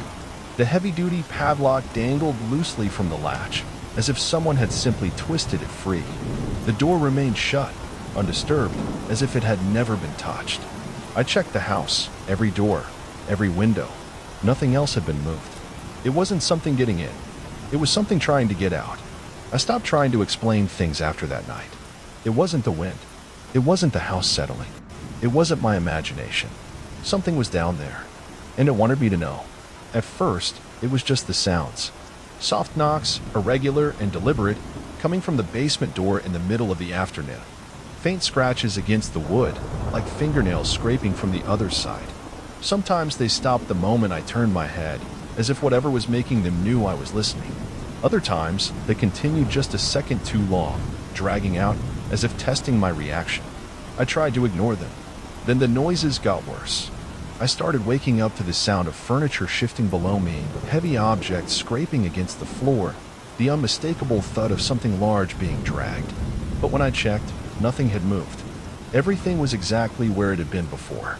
And yet, the sounds continued. One night, just past 3 in the morning, I woke up again. But this time, it wasn't footsteps or knocking. It was whispering. Faint, just at the edge of hearing. Words I couldn't quite make out, slipping through the cracks in the floorboards. A soft, insistent murmur, rising and falling, coming from beneath me. I held my breath, my ears straining to pick up the words. But the moment I focused, the whispering stopped. Silence. Then, from the basement, a new sound. A low, dragging noise. Slow and deliberate, as though something heavy was being pulled across the dirt floor. I squeezed my eyes shut, my pulse hammering in my ears. I didn't check the basement that night. I didn't want to see what had moved. By the end of the week, I knew I couldn't ignore it anymore. Something was happening in that basement, and I needed to know what. I drove into town the next morning, heading straight for the records office. It was a small building, tucked between a cafe and an antique shop, the kind of place most people never had a reason to visit. The clerk on duty, a middle-aged woman with tired eyes, barely looked up when I walked in. "I'm looking for information on a house," I said, giving her the address. She sighed and typed it into the system. A few minutes later, she led me to a back room filled with filing cabinets and old property ledgers. "This one goes back over 100 years, she said, setting a thick folder in front of me. "Not many long-term owners, though." I flipped through the records, skimming old deeds and newspaper clippings. She was right. People didn't stay in that house for long. The property was built in the early 1900s by a man named Richard Lawson. He lived there for almost 20 years before selling it suddenly and leaving town. No reason listed. The next owner was a farmer named Samuel Price. He lasted less than a year before disappearing without a trace. His belongings were left behind, dinner still on the table. There was no sign of struggle, no explanation. Just gone. The house sat vacant for decades after that. The records showed that at some point, the basement had been sealed off. No renovations, no repairs, just a note in the property files that the entrance had been closed indefinitely. Then, about 10 years ago, the most recent owner, Walter Grayson, had it reopened. I felt a chill crawl up my spine. I needed more than paperwork. I needed someone who knew the house. The clerk directed me to a local historian, an older man named Harold Sutton who worked out of the library archives.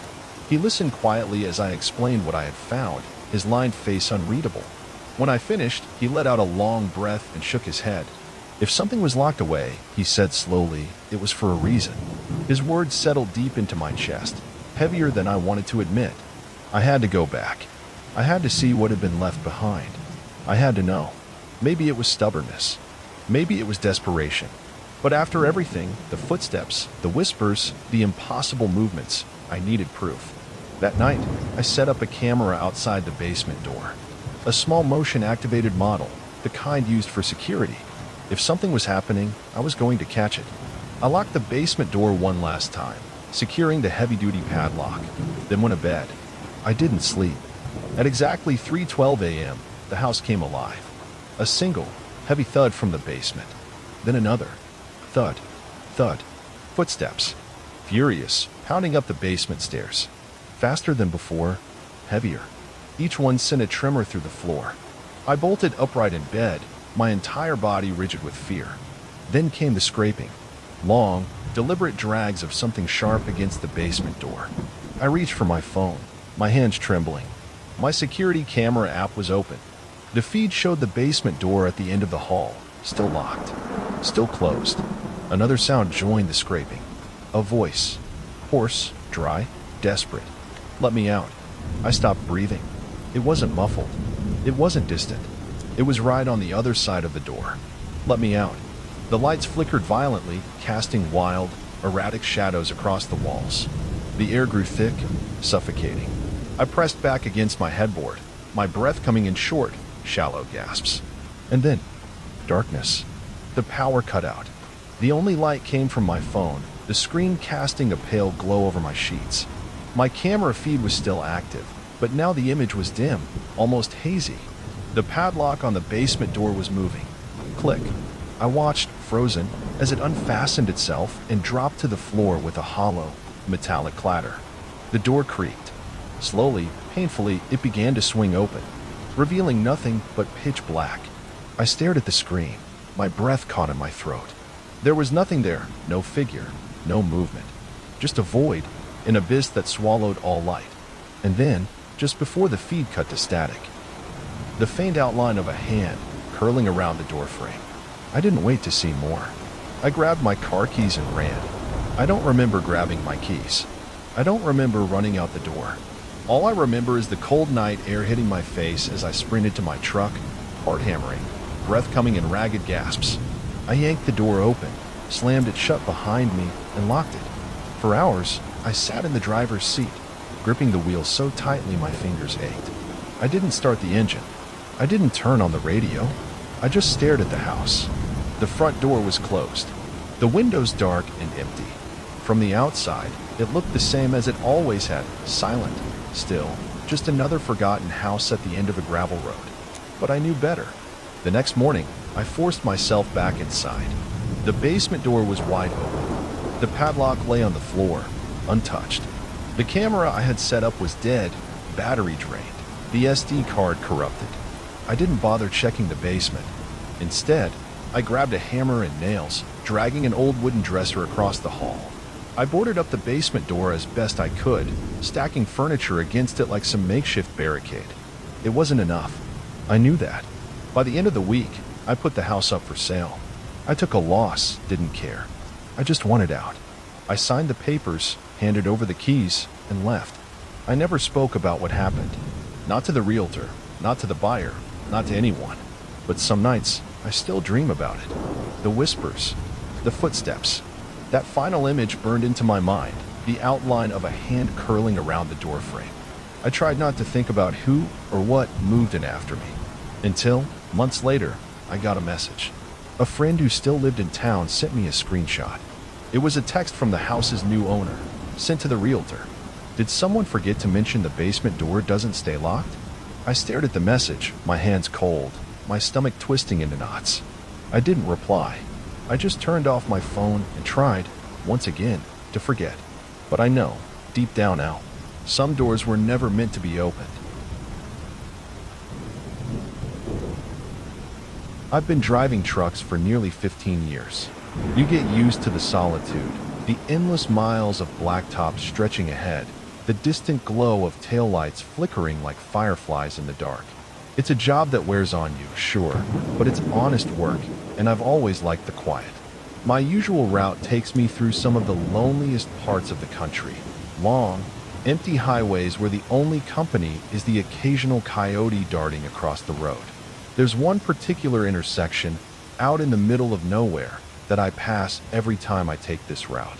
It's just a four-way stop, barely lit by a single, flickering streetlight. No houses nearby, no gas stations, just fields stretching out into the dark. For years, I never thought much about it. Just another empty stretch of road. But lately something feels off. It started small. A vague sense of unease when I'd pass through, like I was being watched. The feeling would creep up my spine, making me glance in the mirrors, expecting to see something behind me. But there was never anything there. Then I started noticing other things. The streetlight, for one. It always flickered, but now it would go completely dark the second I approached, only to flicker back to life once I passed. A trick of the wiring, probably, but it made me uneasy all the same. And then there were the figures. At first, I thought I was imagining them, just shadows at the edge of my vision, gone when I looked directly.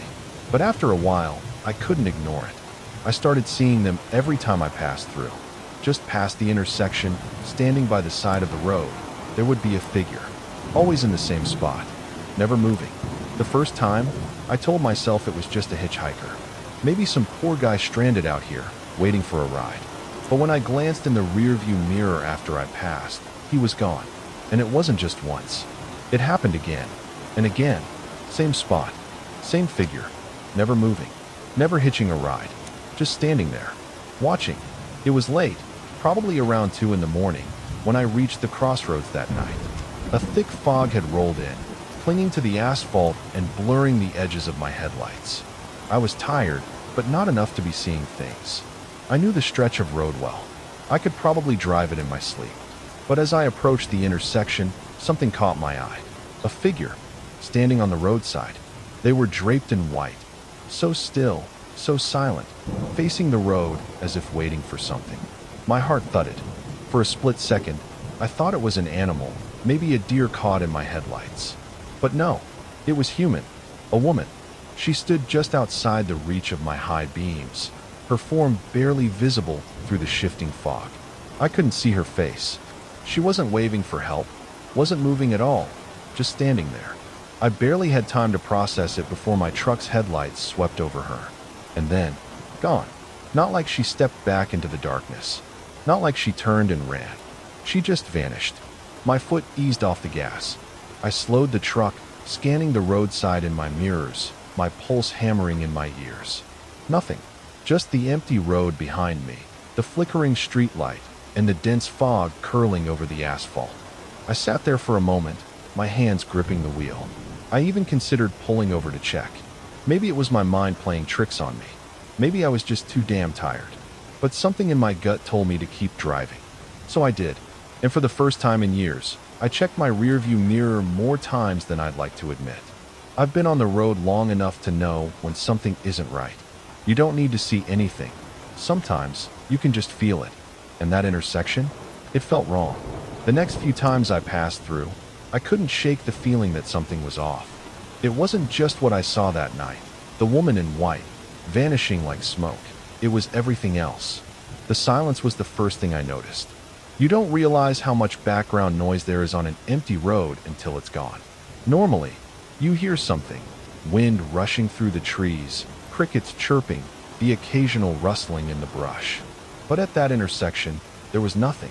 No wind, no insects, no movement. Just an awful, unnatural stillness, like the whole world was holding its breath. Then there was the air itself. It felt heavy, not in a way I could explain, but in a way I could feel. Like I was pushing through something thick, something that resisted me in a way the rest of the night air didn't. And the radio. I always kept it on during night drives. Sometimes music, sometimes just static-filled AM stations to keep me company. It worked fine everywhere else. But every time I reached that intersection, the signal cut out. No warning, no static, just gone. Like someone had hit a switch. Then, the moment I passed through, the sound came back, clear as ever. At first, I tried to explain it away. Maybe there was interference, a dead zone in the signal. Maybe it was just my imagination making the air feel heavier than it was. Maybe that night with the woman in white was just a trick of the fog. But I knew better. I didn't like that place. And I wasn't the only one. A few weeks passed, and I convinced myself I had imagined it. Maybe it was the fog.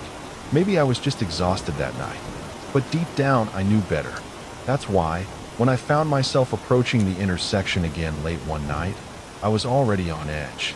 The air felt thick as ever, pressing against my skin. The radio went silent like clockwork. And the night was dead quiet. Then I saw her. Same spot. Same white figure standing just off the road. My grip tightened on the wheel. This time, I made myself slow down. Not much, just enough to really look. She was facing the road, unmoving. And then I heard it. A sound. Low. Human. A moan. It wasn't loud, but it carried in the silence, reaching me even over the faint hum of my idling engine. It was distant yet close, as if it was coming from all around me. It wasn't a scream. It wasn't words. It was pleading. Something deep inside me twisted at the sound. Against every bit of good sense I had, I braked to a full stop. I waited. The figure didn't move. The moan came again, softer this time, but stretched thin with something I couldn't name. I don't know what I was expecting, but after a few long seconds, I did something I regret. I opened the door and stepped out. The cold night air hit me like a wall. My boots crunched against the pavement. The headlights stretched long shadows across the road, but beyond them, nothing. No movement. No figure. She was gone. I took a few cautious steps forward, scanning the roadside, my breath clouding in the air. The silence pressed against my ears like a thick fog. I called out just once. Hello. Nothing. The uneasy feeling in my gut churned, a deep, instinctual warning. Whatever had made that sound, whatever had been standing there, if it was even real, didn't want to be found. I wasn't about to stick around and find out why. I climbed back into the truck, locked the doors, and hit the gas. The moment I crossed the intersection, the radio crackled back to life. The air felt normal again, but my hands stayed tight on the wheel, and my skin prickled with something I couldn't shake. That was the last time I ever stopped at that crossroads. But it wasn't the last time I saw her. A man can only ignore something for so long before it starts eating away at him. I tried to push it out of my mind, but every time I hit that route, I found myself gripping the wheel tighter, my breath shallow as I neared that damned intersection. I never stopped again, but I couldn't shake the feeling that whatever was out there was still watching. I needed to know if I was losing it. So, one night at a truck stop, over a cup of bitter coffee, I started asking around. At first, I kept it vague, just a casual mention of that lonely crossroads, seeing if anyone else had noticed anything strange. I expected a couple of raised eyebrows, maybe some laughter. Instead, I got silence. The kind of silence where men shift in their seats, glance at each other, and suddenly find their coffee real interesting. Then, one of them spoke. White figure, stands by the road. I nodded, my stomach tightening. Yeah, he muttered. I've seen it. Another trucker, a heavy-set guy with a graying beard, chimed in. Me too. Couple times. Gave me the creeps, but I just kept driving. That's when the story started. One guy said he felt something ice-cold brush past him inside his cab, like a gust of winter air, except all the windows were up. Another swore he heard crying as he passed through. Said it was faint, almost swallowed by the sound of his engine, but it was there. The old-timer at the end of the counter, the kind of guy who looked like he'd been on the road longer than I'd been alive, waited until everyone else had spoken. Then he leaned forward, fixing me with a steady gaze. You stopped, didn't you? A chill crawled up my back. I hesitated, then gave a small nod. His expression darkened. Don't do that again. I swallowed. You've seen it too? He exhaled sharply through his nose. Boy, everyone who's been on that route long enough has seen it. I wanted to ask more, but he just shook his head. Don't stop. Just keep driving. I thought about that as I lay in my sleeper cab that night, staring up at the ceiling. The other guys had seen her too. Felt her. Heard her. Whatever was waiting at that intersection, it wasn't just my imagination. And I had a feeling it wasn't done with me yet. The old-timer's words stuck with me. Don't stop. Just keep driving. But the thing was, I needed to know. I needed to understand what I'd seen. So, the next time I had a layover near a town close to that stretch of road, I did some digging. Nothing major, just casual conversations with folks at a diner, a few questions at a gas station. I kept it light, didn't push too hard. But when I mentioned the intersection, I got the same reaction I'd seen at the truck stop. Shifts in posture. Avoided eye contact. A quiet, heavy pause before someone finally spoke. There was an accident there, a waitress finally said, setting down my coffee. Long time ago. I kept my face neutral. What kind of accident? She sighed, glancing toward the older man at the counter, a local, by the looks of it. He gave her a small nod, like he'd been expecting the question. A girl, he said, stirring his tea slowly. Young woman, back in the 70s. She was hitchhiking through town. Some trucker picked her up. Don't know if he meant her harm or if it was just bad luck, but she ended up back on that road. Alone. I waited. She got hit, he continued. Some truck, big rig, like yours. The driver didn't stop. Might have been an accident, might have been something worse, but either way she died right there, let out in the dark. A heavy silence hung between us. After that, people started seeing things, the waitress added. White figure on the roadside. People hearing things, feeling things. She shivered. They say she's still waiting, waiting for someone to stop. I thought about the sound I'd heard, the soft, pleading moan. Not a scream, not a wail, just sadness. So what happens, I asked carefully, if you stop for her? The old man's hand tightened around his mug. Don't. I frowned. Why? He exhaled, slow and deliberate. Because the ones who stop, they don't leave the same. If they leave at all. I never meant to go back. After everything I'd heard, after everything I'd seen, I made damn sure to avoid that intersection. Took alternate routes, even if they added an extra hour or two to my haul. It wasn't worth the risk. But sometimes, the road has other plans. That night, a storm had rolled in, thick sheets of rain hammering the highway, turning the world into a blur of black and gray.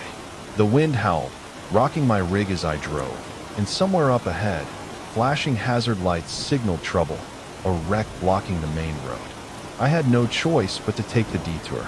My gut twisted as I realized where it would lead. Back to the intersection. The closer I got, the worse the storm seemed to get. The rain hammered harder, the wind howled through the trees like a living thing, and despite my heater running, the air inside my cab felt wrong. Thick, heavy, too still. Then I saw it, standing dead in the center of the road. A white figure. I slammed my foot on the brakes, tires screeching against wet asphalt as my truck skidded to a stop just feet away. But she didn't vanish this time. She was still there. Slowly, her head lifted, and I saw her face, pale, twisted in agony, eyes hollow, sunken, filled with something deep and broken. Her mouth hung open, lips cracked, like she had been screaming for decades, but no sound had ever escaped. Then, from my speakers, a burst of static, loud, violent, filling the cab like a living thing, buzzing in my skull. My radio, which had gone silent every time I approached this place, was now screaming white noise, and buried in the static, a voice, crackling, weak. Help me. My breath hitched. Then the temperature inside the truck dropped. Not just cold, freezing. My breath fogged instantly. The windshield frosted over. The metal of the steering wheel burned against my fingers with icy intensity. Then, click, the engine died. My headlights cut out, plunging the cab into darkness. And then, a sound, soft at first, just a gentle scrape of metal against metal. The truck door handle. Something was trying to open it. A slow, deliberate pull. Then another, and another. I couldn't move, couldn't breathe. A final, hard yank. The whole door rattled. I reached for the ignition with numb fingers, twisting the key desperately. Nothing. The truck was dead. Then, a whisper. Not through the radio this time. Right outside my window. Help me. I didn't look. I couldn't. Instead, I gritted my teeth, turned the key one last time, and the engine roared back to life. The headlights flared on, and she was gone. I slammed my foot on the gas and didn't stop until I was miles away, shaking so hard I could barely keep my hands on the wheel. I never drove that route again. And I never stopped at an empty intersection in the middle of the night again. Because sometimes the dead are still waiting.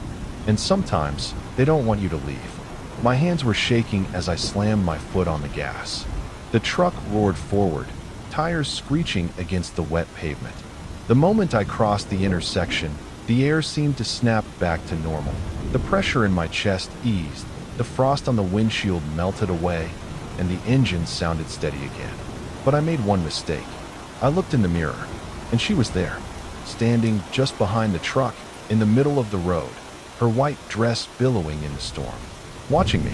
I didn't know how, but I could feel her eyes on me. Not angry, not vengeful, just waiting. I kept my foot pressed hard on the pedal, didn't let up for miles.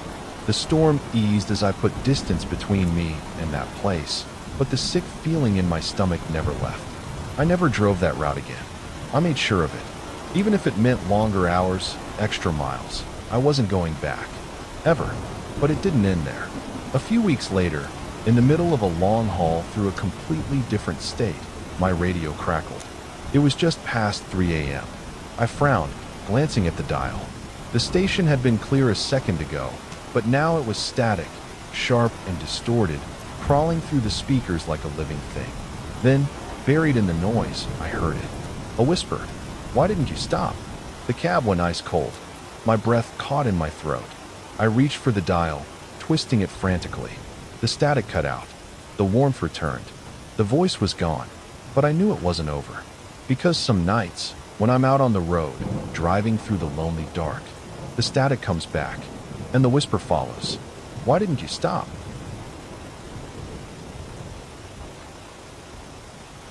My name is Claire Reynolds, and until a few months ago, I never believed in anything supernatural. Ghost stories were just that, stories. Things people told each other to make the night feel more interesting, or maybe just to scare themselves for fun. But after what happened in my new house, I don't know what to believe anymore. I moved in during the fall, right as the air was turning crisp and the days were getting shorter. The house was in a quiet suburban neighborhood, the kind where people kept their lawns trimmed and their porch lights on at night. It was nothing fancy, just a modest two-bedroom home with a small backyard and a long hallway that always seemed darker than it should be. The first few weeks were uneventful. I spent my time unpacking, arranging furniture, and getting used to the way the house creaked in the wind. At night, the silence was thick, heavier than I expected. I had lived in apartments for years, always surrounded by the distant hum of neighbors' TVs or footsteps overhead.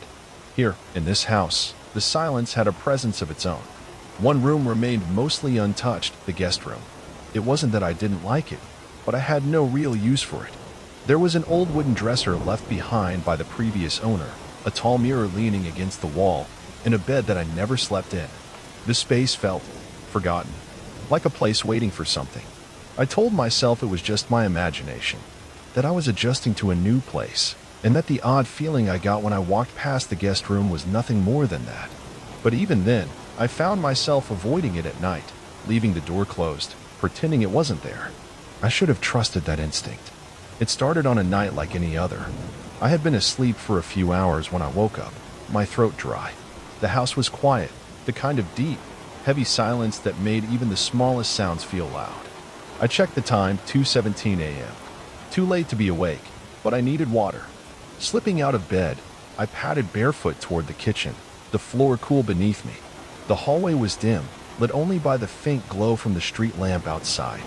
As I passed the guest room, something caught my eye. A shape.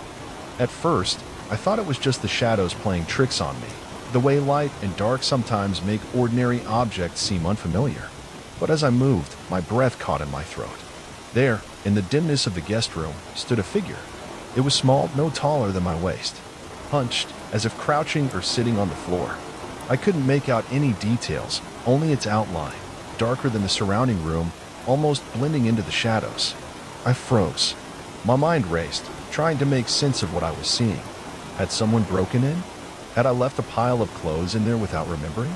I forced myself to look directly at it, and in that instant, it was gone. Not like it had moved.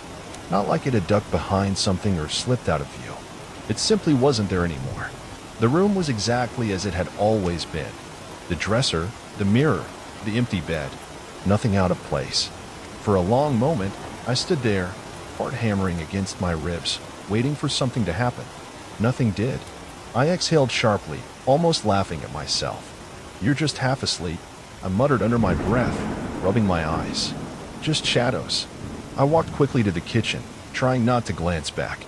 But as I drank my water, standing in the dim glow of the fridge light, I couldn't shake the feeling that something had been watching me. That something still was. I hesitated for a long moment before stepping back toward the guest room. My fingers hovered over the light switch. My chest felt tight, like something inside me was screaming don't. But I had to. With a deep breath, I flicked the switch. The room blinked into view, bathed in soft yellow light. Everything was exactly as I had left it. The bed, untouched. The old wooden dresser, silent and still. The mirror, leaning against the wall, reflecting nothing unusual. Empty. I swallowed hard, forcing myself to take a step inside. My bare feet pressed against the cold floor as I scanned the room. There was nowhere for anyone to hide, No sign that anything had been disturbed. Just shadows. Just my exhausted mind making something out of nothing. I let out a shaky breath, laughing under my breath. Jesus, Claire, get a grip. But my fingers were still trembling as I reached for the door. I shut it, pressing it firmly closed before I turned away. As I made my way back to my bedroom, I tried to ignore the feeling that something was standing behind that door. Waiting, watching. I slipped under the covers and shut my eyes tight, telling myself I was imagining things. That it was just exhaustion, my mind playing tricks. That was the only reasonable explanation. But even as I tried to fall back asleep, I couldn't shake the feeling that I hadn't been wrong. That, for the briefest moment, something had been there, and I had seen it. The next night, I told myself I wouldn't look. I had spent the entire day trying to push the memory out of my mind, convincing myself that it had been nothing, just a shadow, a trick of the light. But as I walked down the hallway toward the kitchen, a strange heaviness settled in the air. It was subtle at first, like the pressure that builds before a storm. My skin prickled, and the back of my neck grew uncomfortably warm. I slowed my steps. The guest room door was still closed, just as I had left it. But something about it felt wrong, as if the air around it was heavier, denser. I told myself to keep walking, to not look, but my body betrayed me. I turned my head. The door was open. I knew I had closed it. And there, standing just inside the doorway, was the figure. It was no longer crouched. This time, it stood tall.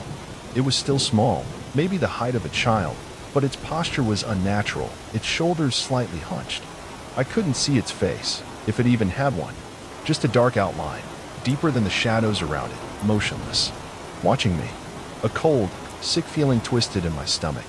I didn't breathe. I didn't move. I blinked, and it was gone. The doorway was empty. The room beyond it, silent, still, as if nothing had ever been there at all. But the air remained thick and raw, pressing against my skin like invisible hands. I stumbled back, nearly tripping over my own feet. My pulse pounded in my ears as I reached out and shoved the door closed, hard, before turning and rushing back to my bedroom. This time, I locked my door. And I didn't sleep. I tried to ignore it. Tried to tell myself that it had been stress, exhaustion, my own mind twisting shadows into something they weren't. But the house wouldn't let me forget. Over the next few nights, things got worse. At first, it was the sounds, small, barely noticeable. A faint rustling coming from the guest room when the house should have been silent. Like fabric shifting. Like someone moving, just slightly, in the dark.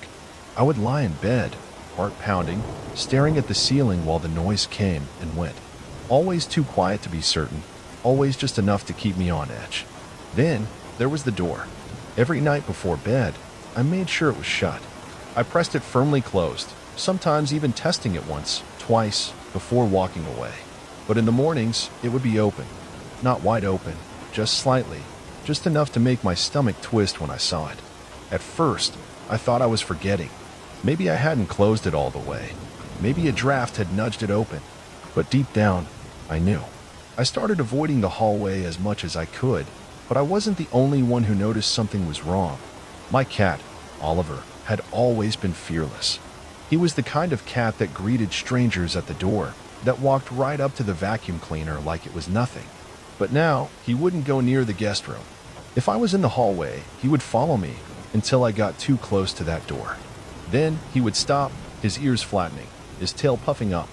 He would stare at the doorway, unblinking, his body tense. One night, I watched as he crept a few steps closer, sniffing the air. Then, out of nowhere, he hissed, a deep, guttural sound I had never heard from him before. His fur bristled. He let out a low growl, backing away. He was looking at nothing, just an empty doorway. But I couldn't shake the feeling that he saw something I couldn't. I scooped him up and rushed back to my room, slamming the door behind me. I didn't open it again until morning. And when I did it, the guest room door was open, just slightly, waiting.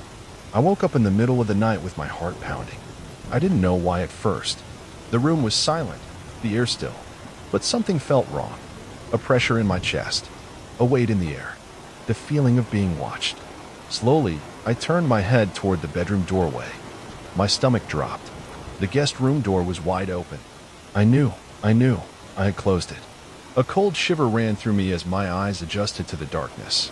That was when I saw it. The figure. It was standing just outside my room, barely more than a shadow in the dim light from the hallway. Hunched. Small. Its head tilted slightly, as if watching me. I couldn't breathe. I couldn't move. A sick, paralyzing fear locked my body in place. My mind screamed at me to run, to get up, to do something, but I just lay there, my body rigid, my pulse hammering in my ears. For what felt like forever, the figure didn't move. Neither did I. Then, it was gone. Not like it ran. Not like it faded. Just gone. The hallway was empty again. The door was still open, yawning into darkness. I gasped, my breath coming in ragged, uneven bursts as my body finally broke free from the paralysis. I sat up too fast, my head spinning, my hands shaking violently. I reached for my bedside lamp with numb fingers and turned it on, flooding the room with light. My breath came out in short, panicked gasps as I scanned every inch of my room. Nothing.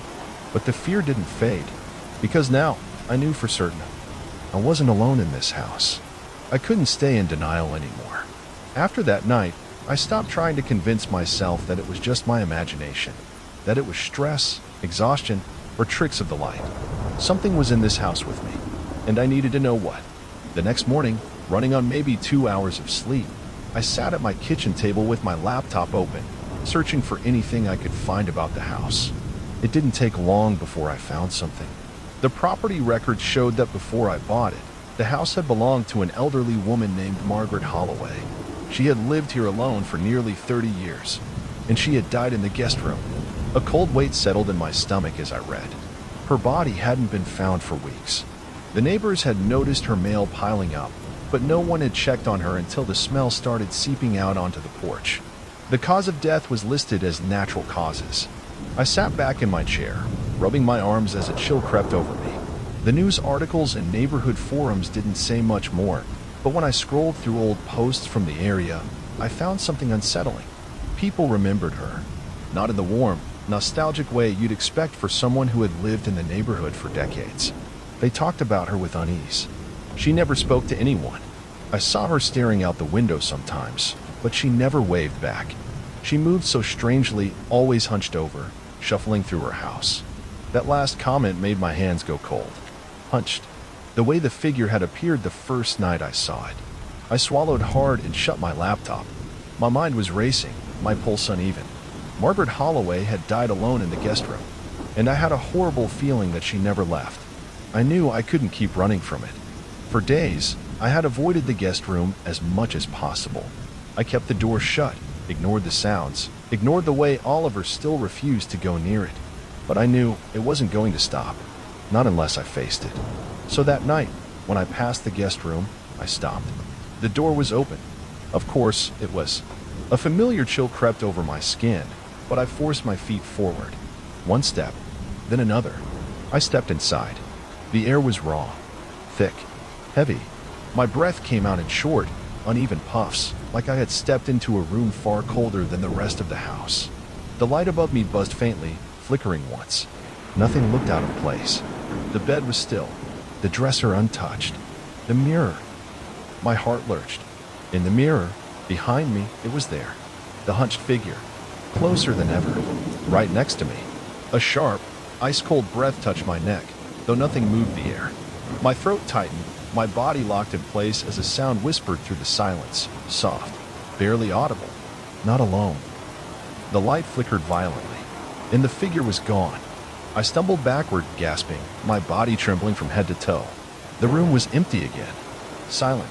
The only sound was my own ragged breathing. But I knew this was no longer just about what I had seen. It was about what I had to do. Margaret Holloway had died alone in this room, her body left to decay, forgotten by the world. And now, something of her still lingered here, trapped, reaching out in the only way it knew how. This house had never truly been mine.